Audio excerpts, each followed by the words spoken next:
volume. You know, we done lost the volume on here plenty of times before. Plenty of times we done lost the volume.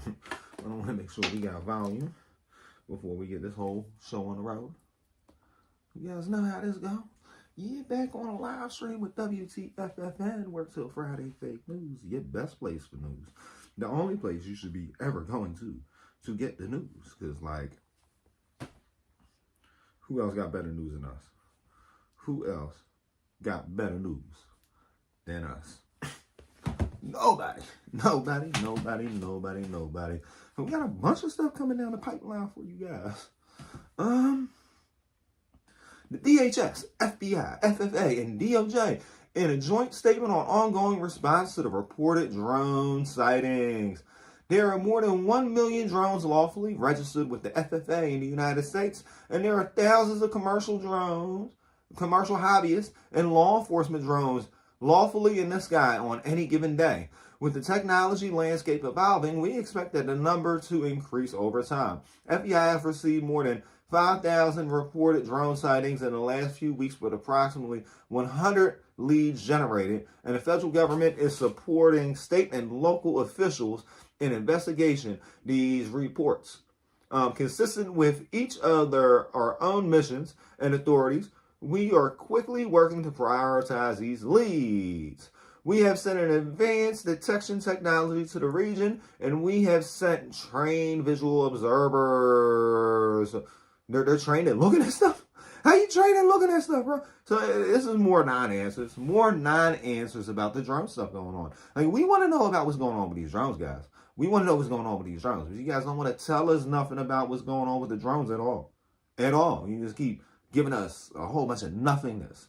Telling us nothing we need to know. We want to know what's going on with these drones. You won't tell us nothing. You're telling us it's not piloted by any other governments. It's not piloted by our governments. So it leads me to believe that it's piloted by some type of AI. Now, is this AI created by our government or a different government? I need to know. But we see, not telling us nothing. So it's just another spin move from the DOD. Okay. And we got some more news for you guys.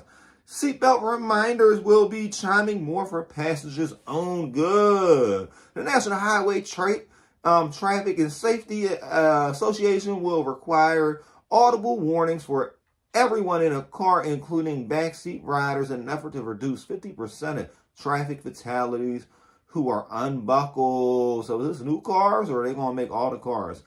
Seatbelt usage is at a high, but unbelted passengers still make up half of the road fatalities. Now, the National Highway Traffic Administration has finalized new rules for seatbelt warnings. Enhanced front belt warnings are required in new cars by 2026 and rear belt warnings by 2027. But damn near all these cars got the warnings anyway. And you know people are just going to buckle the belt in. Previously, federal standards governing seatbelt warnings only require manufacturers to monitor the driver's seat, issue a chime if the seatbelt was unbuckled when the vehicle was underway. Now, a new rule has been finalized requiring all new passenger vehicles sold in the U.S. to have enhanced front seatbelt warnings by September 2026 and rear seatbelt warnings by September of 2027. It's exactly 50 years since Congress attempted to mandate ignition interlocks tied to seatbelt use. Now, your seatbelt's not buckled, the car's not going to start. That's stupid. Never to reduce deaths on the road. In that instance, the public revolted and the House blinked, repealing the interlock requirement later in the same year. Well, because if the seatbelt has to be locked for the car to start, that means a lot of people are not going to wear seatbelts in the wintertime, because people that live in the north, in the northern part of the United States, we get this stuff called snow, and we get this stuff called ice. So because of the ice and snow, we got to start the car up before we get in the car. And then depending on how far north you live, sometimes you got to keep the car running. Like people in Alaska during the wintertime have to keep their car running nonstop or it won't start up in the wintertime. So because of stuff like that, right? Why would you do this? Why would you make it where if the seatbelt ain't locked, the car won't start? It's stupid. That is stupid. Now I can understand like making a shift lock where you can't put it in the drive until the seatbelt's on, even though that's still kind of stupid because sometimes seconds feel like hours. And when you got seconds to get somewhere, when you got to be there, like to a hospital with a family emergency, somebody has, and we're coming up on the holidays, you could be sitting there trying to be a chef, dicing up everything, and a lot of people think you dice up like this. They don't know you dice up like this and you don't pull the knife behind your knuckles, right? So when somebody don't know what they're doing, trying to show off with a family on the holidays, ends up slicing the finger off, and they got to get to the hospital before they bleed out, and you put these safety mechanisms where the seatbelt has to be locked. Like, no, they can't be in the seatbelt because they're going to be in the back seat with another family member, holding pressure on it, then make them get to the hospital before they bleed out. This is stupid. It's stupid to make cars not work without seatbelts. Now, yes, seatbelts do help out a lot. But there's that rare occasion that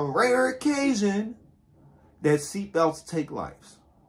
Majority of the time, they save lives, but there's a rare event that a seatbelt can take your life. Well, let's use common sense. Let's use seatbelts when necessary. And if you're bleeding out and you have to make it to the hospital in critical time, we don't need a seatbelt. Come on, guys. Come on, let's get real. Skibbity toilet. What is this? Should have known this was going to be something crazy. Well, basically, Skibbity Toilet is in Fortnite. So if you don't like Skibbity Toilet and you don't like Fortnite, now you got another reason to try to get your kids off of there. Or maybe you should just get your kids off there if you don't want your kids on there. I'm an English teacher star. Jordan Alvier accused of actually assaulting in a report. What? Ryan Jordan Alzor, the creator of the star of the acclaimed comedy series English Teacher, has been accused of assault. In a Vulture report published today, John Elizabeth Alzor's former collaboration and co-host of the and Wonders of Life, Kalam Gallo, alleged that Alzor assaulted him more than 8 years ago while they were shooting a scene for the web comedy series. Well, at least he stuck to what the word said in the script or whatever. What did he assault you, or was it part of the script? Did you get paid to do this role, and now like you feel like it's assault? A little crazy. USA Today has reached out to the rep of SAG and the LAPD in an article. Ebling alleged that Alzor were shooting a scene for Collab Gallo, which aired on 2016, that called for his character to ask to perform oral on him. And you know what I just said? I don't even read this stuff before I start reading it. I feel like I'll be seeing the world in full circle now. But we're going to get off this story because, like, I don't know. It ain't my type of time. We got something from the New York Post. What's going on, New York Post? Lily Rose Deep makes rare comment about her bartending brother. Maybe I get some cool points. Well, listen, because your brother's a bartender, that don't give you no cool points. So we're just going to actually get apart from the show where she's trying to brag. See, this girl right here, she's like, oh, I'm cool now because my brother's a bartender. No, you're cool because you're on TV. Let's get that straight. Okay, on to the next video.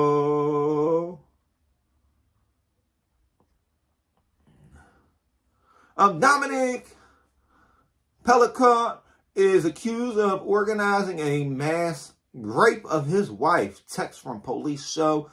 Now he operated. Dominic Pellicott told police he was looking for men to rape his wife.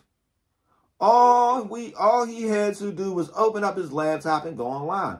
It was so-called dating website that Pellicott was able to chat freely with others about violence and rape of his then wife. Grizzly Pellicott was drugged by him while unconscious.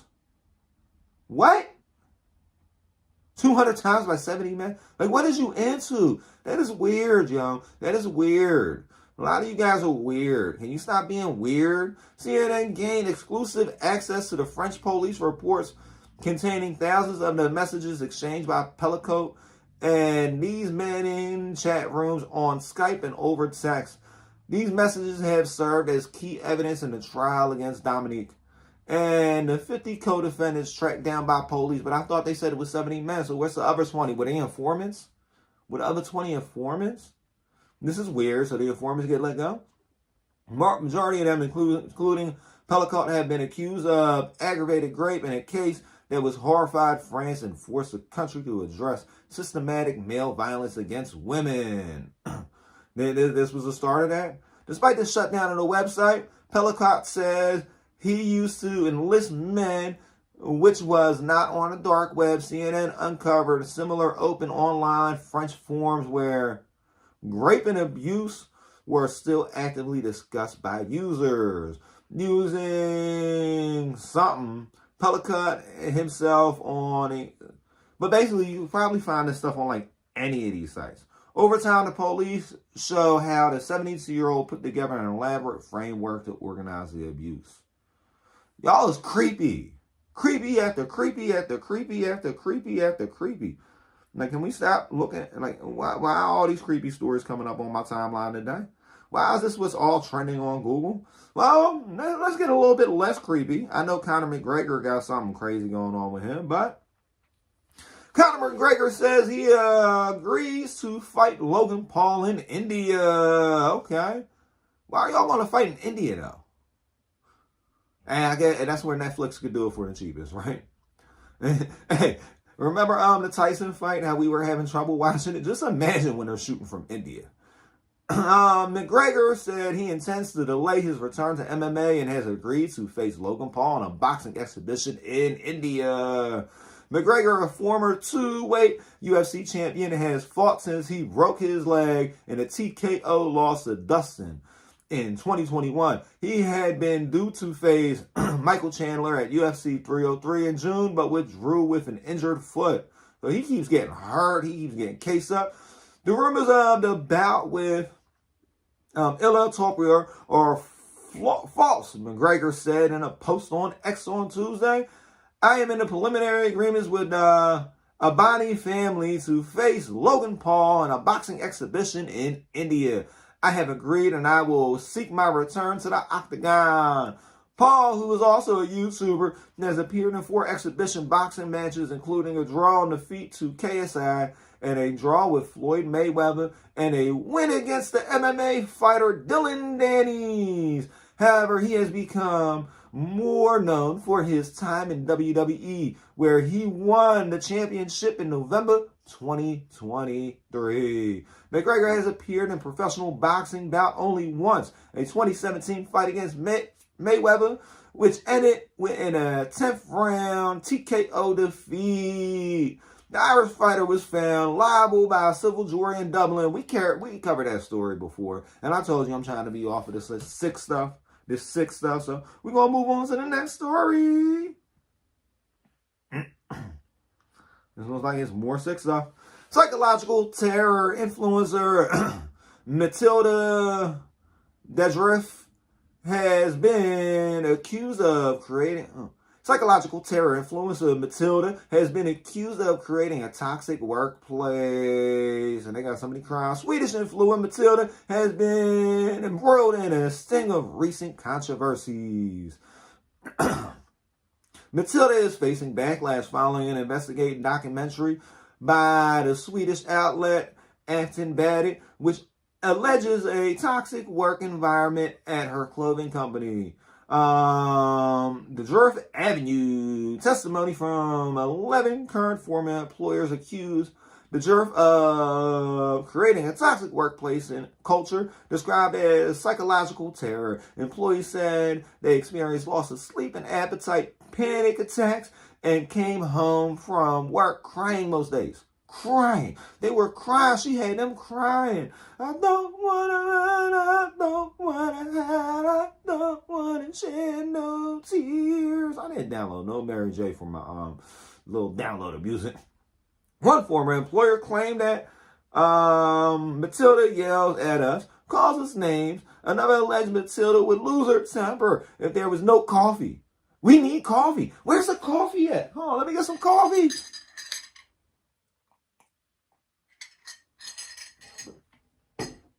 These glasses and drinking coffee do not work together. But I like having these glasses on. I might start having my hair a little spiky and crazy every time I do this. If her food hadn't been heated up, the strangest claim from the report one employee said is that Matilda has her own personal toilet at the office. That's not super strange. That's not super strange. Why wouldn't the boss have a restroom in their office? Like, what? Once the sign fell off the door, someone used it by mistake and another colleague had to scrub the toilet before Matilda could use it again. If you own a company, wouldn't you want your own toilet? While these accusations are damning enough, others strike at the heart of the values of Matilda's brand is founded on. One of these is size inclusivity, where the Jerf Avenue clothing coming in sizes from double extra small to 4XL, according to the report. Matilda responded to images of plus-size models in Jerf Avenue campaign by saying, "We had to reshoot this because she looks effing, I don't know if I can say that in these clothes. We can't show that. We can't show that. Okay. Why'd you hire her?" Jerf said in a statement to the BBC, "If any team member has felt mistreated in their role because of my actions, I am deeply sorry and I want to apologize." That's what they all say when they get caught. "I don't recognize myself in these claims that have been made, and I have chosen not to comment on individual cases. However, I do believe it's valuable that these concerns are being raised, as it gives both me and Jerf Avenue opportunity to grow and improve." Okay. So you say. It don't seem like it. It really don't seem like it. I want to emphasize that I take full responsibility. Well, basically, right, she's saying she did it. And now she's going to talk to her employees about ratting. And stop telling on me. Stop telling on me. Suspect in, I can't even read it. Suspect in the beach serial killings is charged at the death of a 7th woman. He killed 7 women. Wow. And I guarantee you don't get federal death row. I guarantee you don't get federal death row, because that's not how that stuff be working. How do we get this off of here? Don't seem like we can. Okay. Oh, there we go. I'm going to start this over again. Suspect in Gilgo Beach serial killings is charged in the death of the 7th woman. Look at him. Look at him. I don't know which one it is, but they all look like they could meet the guidelines. They can meet the guidelines. The New York architect facing murder charges in the stirring deaths known as the Gilgo Beach killings was charged on Tuesday. In the death of the 7th woman, Rex Huberman pleaded not guilty to killing Valerie Mack, whose remains were first found on Long Island in 2000. Wow, it took that long. Mack, 24, has been working as an escort in Philadelphia and was last seen by her family that year in New Jersey. So was he an escort in Philly or Jersey, or both? Some of Mack's skeletal remains were initially discovered in Manoville, New York. Authorities found more than 50 remains about 50 miles, 80 kilometers west in Gilgo Beach more than 10 years later. So he scattered her around. He might get that federal death row. He might get federal death row. They were unidentified until genetic testing revealed her identity in 2020. Human hair found at Mark's remains was sent to testing earlier this year, found to be likely matched with the genetic profile of Huberman's daughter. Prosecutors said the court papers, his daughter is not accused of any wrongdoing and would have been 3 or 4 years old when Mack died. What? They're talking about the lady, but even if she was doing wrongdoing, right? If you like, just because a girl's out here selling boxes don't mean you can just off them. That's sick. That's sick. There's some Jeffrey Dahmer type stuff, especially with the body parts all over the place. ANC loses the bid to be top Democrat on a powerful House Oversight Committee. Ooh, and you know how Fox do. We got to hit read more. Progressive Rep. Alexandria Ocasio-Cortez was defeated in her bid to be on top of the House Oversight Committee, losing to Rep. Gary Connell of Virginia. Connell, 74, bested the 35-year-old. She is half his age. This is crazy.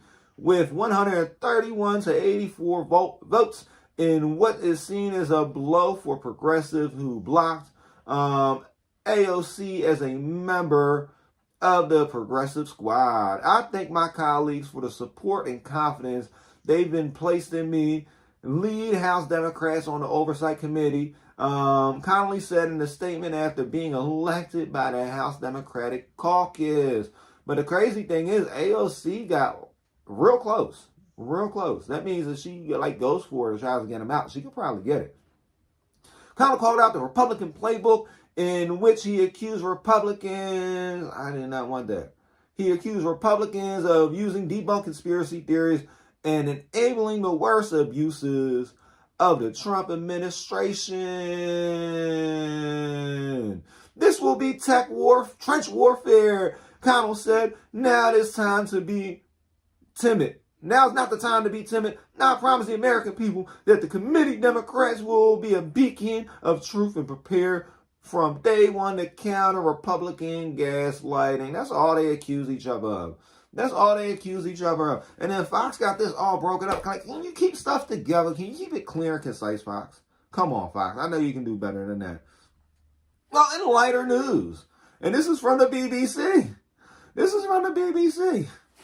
Disney animated film announced by Disney Plus and BBC. Bluey the Puppy and star the BAFTA-winning children's TV show is hitting the big screen in her first feature film. It will arrive in cinemas in 2027. So anybody with kids, they're going to end up being there. And people that have kids that haven't even been born yet, just know, if you get pregnant tonight, you're probably going to have to go see this movie. And will then stream on Disney Plus, ABC iView, and ABC Kids in Australia. BBC Studios, the BBC's commercial arm, is teaming up with Disney for the project. Bluey is a blue Heller dog who lives with her mom, dad, and little sister Bingo. Mom, dad, Bingo, Bluey. She turns everyday events into her life adventures. See, that's the Bluey family. This right here, I don't know how to do it. But you see, the biggest one is dad, and then you see mom, and then the one that looks like mom is Bingo, and the little one with the arms up, that's Bluey. That has something a little bit nicer. Okay. Tech consultant found guilty of second-degree murder and stabbing death of Cash App founder Bob Lee. Oh, so it was competition going on. It was competition. A San Francisco jury on Tuesday found a tech consultant guilty of second-degree murder and the stabbing death of the Cash App founder Bob Lee. I thought they said it was a homeless person. You know, people be mixing these stories up, and you don't get the true story till way later. Jury took 7 days to deliver their verdict against the dude. Then the April 4th, 2023 death of Lee. That was pretty fast. The justice usually don't work that fast. A beloved tech mogul who was found staggering on a deserted downtown street, dripping a trail of blood and calling for help. Lee, 43, later died at the hospital. Prosecutors said he planned the attack on Lee, driving to an isolated spot under Bay Bridge and stabbing him 3 times with a knife he took from his sister's kitchen. Wow.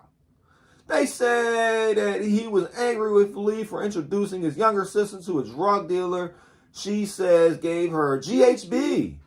That's that stuff that they said Diddy had and other drugs, and he assaulted her.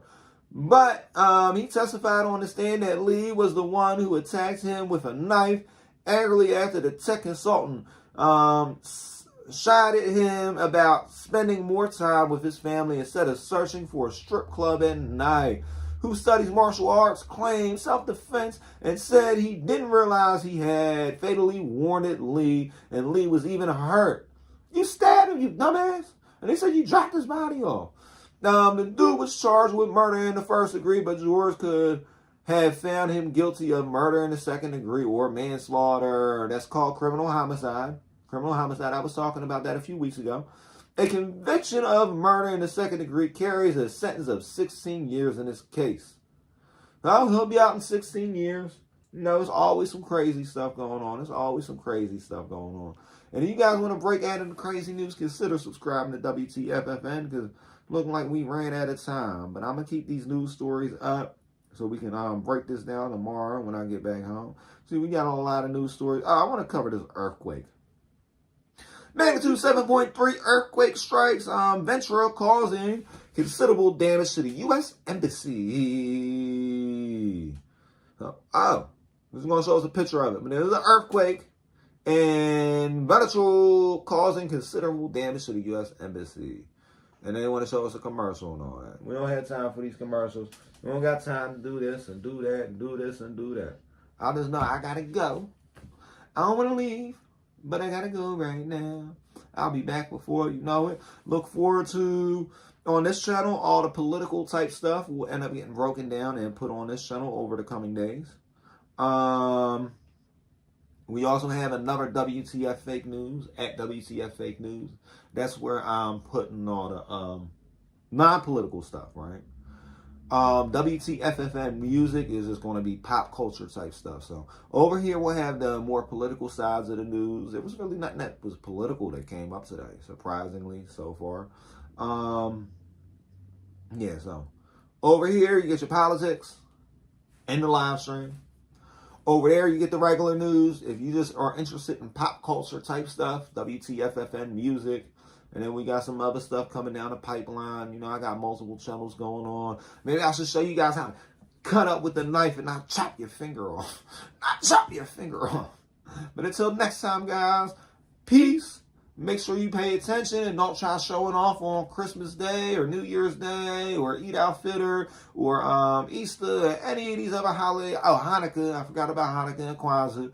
All the holidays in the world. Don't go out here trying to show off and chopping your finger off because you got the family around. It ain't worth it. And go slow, homie. Go slow. Peace.